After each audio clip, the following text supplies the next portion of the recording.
Which values should you follow in your team? Follow only personal values? Follow only the organization values? Or follow just the team values? And why are values important in the first place? In this video, we explore how you can find the sweet spot between these three different types of values and how you can build a fun, engaged, and high-performing team. I value your time, so let's get to it. My name is Greg Engelbert. I've had about a 20-year corporate career where I went from being a trainee to eventually being a managing director and vice president. And I started with managing myself to eventually managing about 1,000 people. Today I'm a mentor, I'm a coach, and I help people like you, teams and organizations to truly release the energies, the positivities that they have inside themselves. What are values in the first place? Values are beliefs, principles, and standards that guide and motivate our attitudes, our behaviors, and our choices. They're deeply held conviction about what is important and meaningful to us. They also help us make sense of the world and navigate our interactions with each other. Values can be shaped by a wide range of factors such as culture, your family upbringing, personal experiences, and also your education, religion, and societal norms.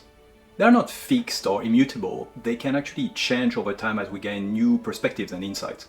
And they are universal values that we all share as human beings. Some believe that they are fundamentally wired in our biology. There have also been some cross-cultural studies and research which proves that they do exist. And also we have enshrined them in the UN Declaration of Human Rights. Respect of every person, honesty with each other, integrity on our moral and ethics, empathy with each other, fairness, responsibility, and tolerance are considered as human universal values. Values are not you have them or you don't have them.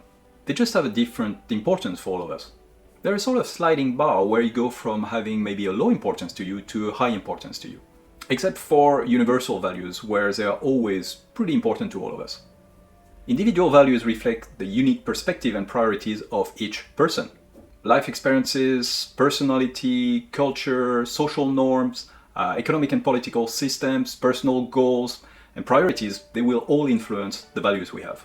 And there are many examples. You can think of creativity, independence, family, achievement, spirituality, health, adventure, etc.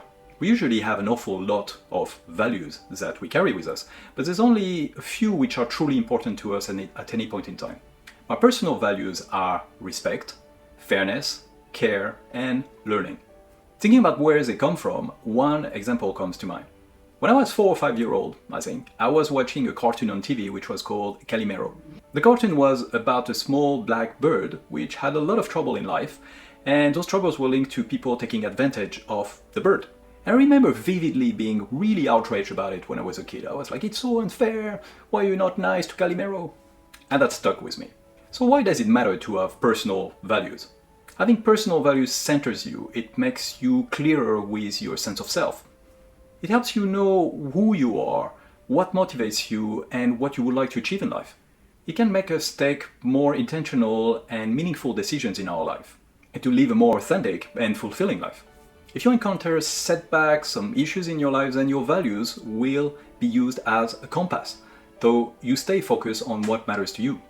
It also helps you communicate in an authentic way with other people, sharing your values, sharing what really matters to you in your life, and that helps to join like-minded people. And you will have a much better time at work if you can find a way of aligning your values to the organization values. In summary, lots of good things to live a happy life. You like this video so far? Then you know what to do. And also subscribe to the channel, put the notifications on if you want content like this every week. For summary of key points, some tools to help you apply the concept in this video, then subscribe to my Patreon below. And there's plenty of other YouTubers' videos about the concept of values in the description, check them out. Organization values are guiding principles that shape the culture, behaviors, and decision-making of a company or other types of organization. They reflect the shared beliefs, priorities, and goals that people share in the organization, and they help establish a sense of identity and purpose. They can be driven by the founders, the leaders. They can also be driven by your employees. They can be driven by the industry, the sector in which you work. They can be driven by regulatory environment in which you are, and of course your customer, your stakeholders, and their expectations. Some examples of organization values are customer service, teamwork, innovation, diversity and inclusion, environmental sustainability, etc. So are organizational values just blah blah, or do they actually really matter?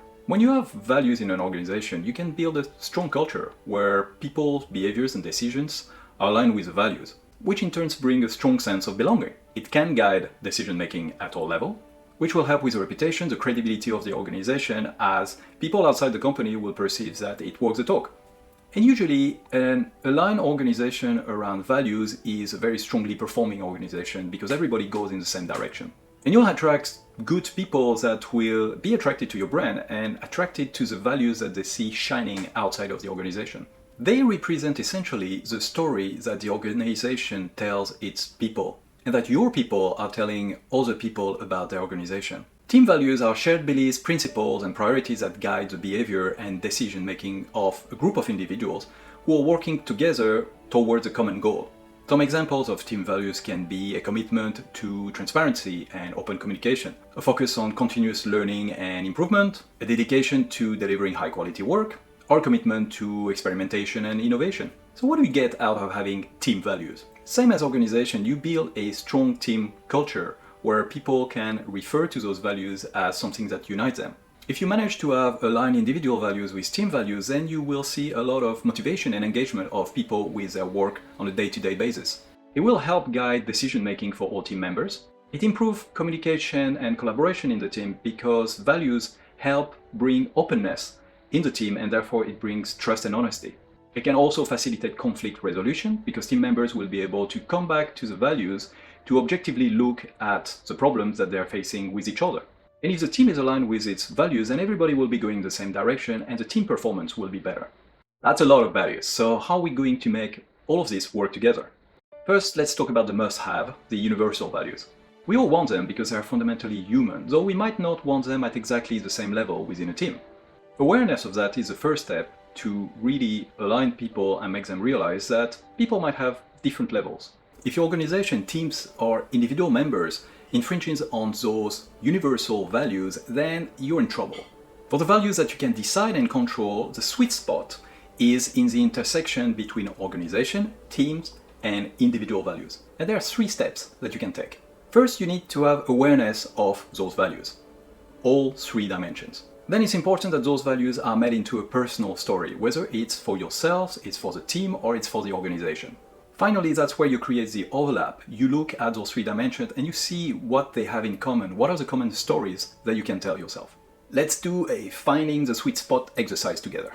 Whether you want to do it for yourself, or you're planning an offsite for your team, or you're actually thinking about your organization values, then do this.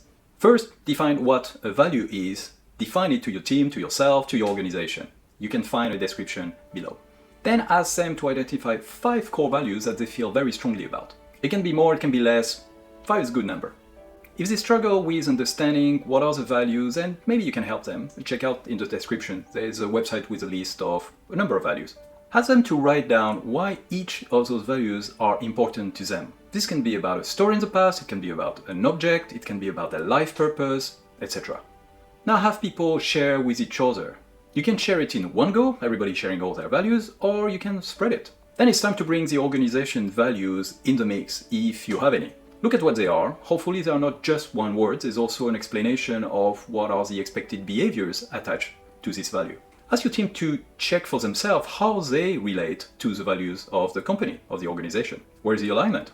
Can they create a story which is linking their values to the organization values? It doesn't have to be all values. The overlap is never perfect. Then move on to your team values. This is where you can link the goal of your team, your mission, to the values that you would like to live every day as a team. What are the values that will help you achieve this mission together? Once you have put together all those values together as a team, make sure you write them down. You write more than a word, and you explain what are the behaviors which are expected behind each of those values. Then ask yourself and all your team members to write a story of how they personally link their life story to those values that you have as a team.